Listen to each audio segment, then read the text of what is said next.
Welcome to our channel real estate king one. మీరు మా YouTube ఛానల్ని కొత్తగా చూస్తున్నట్లయితే సబ్స్క్రైబ్ చేసుకుని బెల్ ఐకాన్ ప్రెస్ చేసుకోండి. మేము పెట్టే వీడియోస్ మొత్తం మీకు నోటిఫికేషన్ వస్తుంటాయి. తప్పకుండా మా వీడియోస్ని లైక్ చేయండి, షేర్ చేయండి. మీరు లైక్ చేయడం వల్ల, షేర్ చేయడం వల్ల మాకు చాలా సపోర్ట్ దొరికిద్దండి.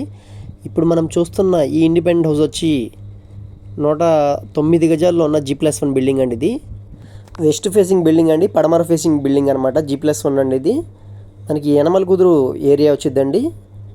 యనమల కుదురు కరకట్ట వైపు అండి. ఇది మెయిన్ రోడ్కి అయితే దగ్గరలో ఉన్న డబుల్ బెడ్రూమ్ ఇండిపెండెంట్ హౌస్ అండి. ఇది 109 గజాల్లో ఉన్న G+1 double bedroom independent house అండి. హాల్ వ్యూ చూస్తున్నారు కదా, చాలా స్పేషియస్గా అయితే హాల్ అయితే ఇచ్చారు. కింద ఫ్లోరింగ్ మొత్తం వచ్చి మార్బుల్ ఫ్లోరింగ్ అయితే చేయించారండి. పాలిషింగ్ కూడా చేసి రెడీగా అయితే గృహప్రవేశానికి సిద్ధంగా అయితే ఇండిపెండెంట్ హౌస్ అయితే ఉందండి.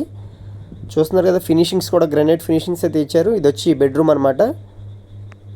సీలింగ్ వర్క్స్ కానీ, లైట్స్ కానీ, డిజైన్స్ కానీ చాలా అంటే చాలా బాగా చేయించారండి.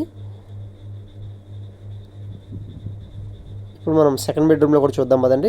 ఇది వచ్చి మనకి సెకండ్ బెడ్రూమ్ అనమాట. దీంట్లో వచ్చి అటాచ్డ్ బాత్రూమ్ అయితే ఉంది.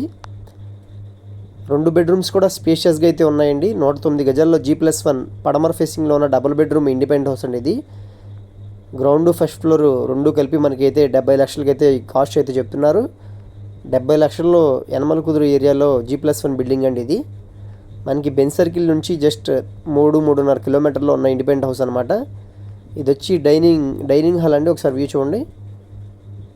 కిచెన్ కమ్ డైనింగ్ హాల్ అయితే దీన్ని డిజైన్ చేయించారండి. తప్పకుండా మీ అందరికి నచ్చిద్ది అనుకుంటున్నాను. వెనకాల వచ్చి వాష్ ఏరియా ఉందండి. కామన్ బాత్రూమ్ కూడా ఉందన్నమాట. ఇక్కడ చుట్టూ ఇళ్ల మధ్యలో ఉన్న ఇండిపెండెంట్ హౌస్ అండి. ఇది పూర్తి వివరాల కోసం మా నెంబర్ కాంటాక్ట్ చేయండి. మా ఛానల్ సబ్స్క్రైబ్ చేసుకోవడం మర్చిపోకండి.